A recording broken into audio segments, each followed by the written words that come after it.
যারা শহরে বসবাস করে, বিশেষ করে সিটি কর্পোরেশন, পৌরসভা, এরা প্রতিনিয়তই ট্যাক্স দেয়।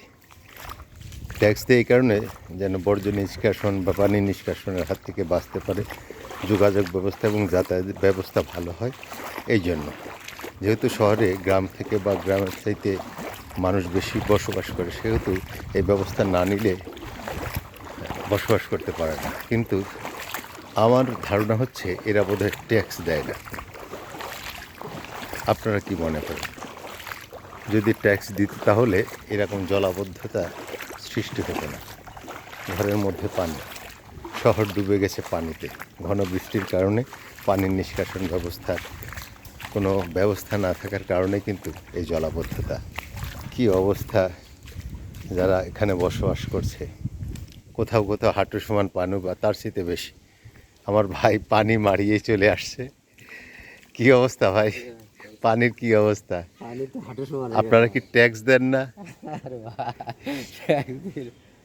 ট্যাক্স দেন না সব পৌরসভায়? পৌরসভার থেকে গেলে ওখানে যায় পরিষ্কার করতে হয়। পরিষ্কার করলে তো পানি যাচ্ছে না। নিষ্কাশন ব্যবস্থা লাইন নদী মুখে করতে হয়, করেনি।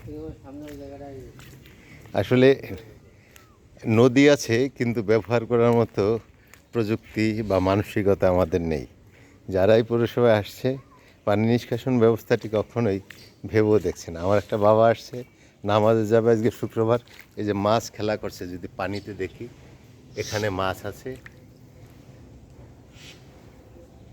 মাছ খেলা করছে রাস্তার পরে। এক অন্যরকম দৃশ্য। এই যে মেলা বড় বড় মাছ, আমার বাবা যাবে নামাজে, তাই পানি ভেঙে যেতে হচ্ছে, তাই তো বাবা?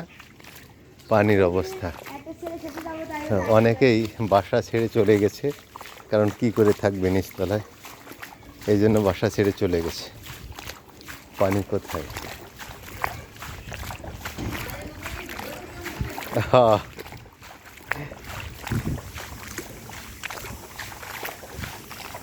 ঘরের মধ্যে পানি।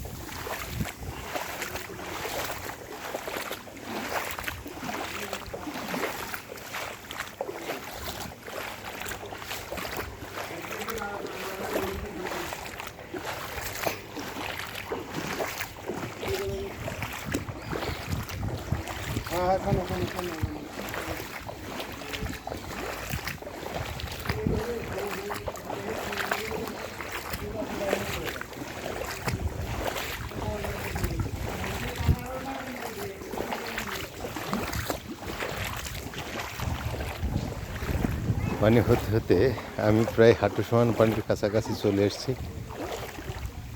জানি না শেষ পর্যন্ত যেতে পারবো কিনা। এই পানি টপকায় আমি যে বাসায় থাকি সেখানে, এখান দিয়ে তো এখন অনেক পানি হলো। আসলে ভিডিও করার জন্যই আমি এখানে এসেছি।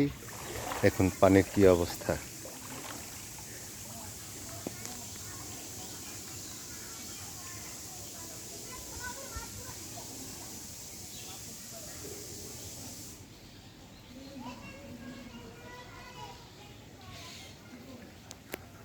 পানি আর পানি, ঘর ভর্তি পানি।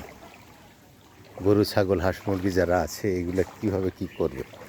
হাঁস না হয় আপনার পানিতে থাকতে পারলো, কিন্তু ছাগল, গরু, মুরগি বা অন্যান্য পোষা প্রাণী, সেগুলোর কী অবস্থা হবে? আমি এখন হাঁটু সমান পানিতে আছি। কি একটা অবস্থা। আজান দিচ্ছে, জুম্মার আজান।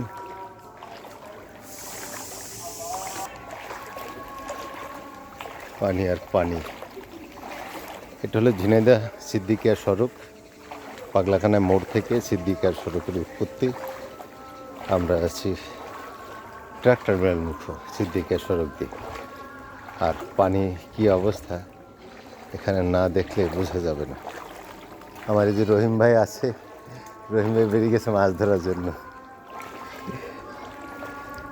রহিম ভাইয়ের কথা শুনেই আসলে ভিডিও করতে এসেছি, যে কি দুর্দশার মধ্যে এরা বসবাস করছে। এই যে পানি কোথায় উঠেছে।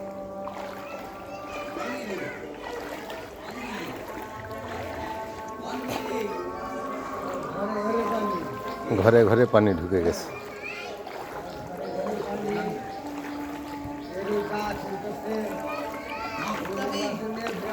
এই যে আমার ভাগ্নের হাঁটু সমান পানি। কি করবে, কিছু করার নেই। হ্যাঁ, ডক্টর ইউনুস এসব তো দেখবে তো বন্যা। বন্যা ডক্টর ইউনুস দেখবে, তারা আছে তাদের মতো করে। যে ঘরের ডোয়ায় পানি, সব পানি সব পানি আর ওই পাশে ঘরের ভিতরে পানি। সব দিবে।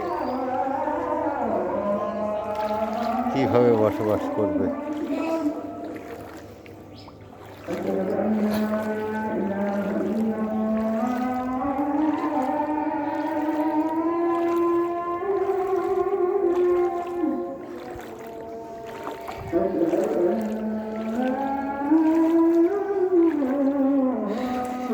পানি নিষ্কাশন ব্যবস্থা থাকলে আর এত জটিলতা হতো না জীবনযাপন।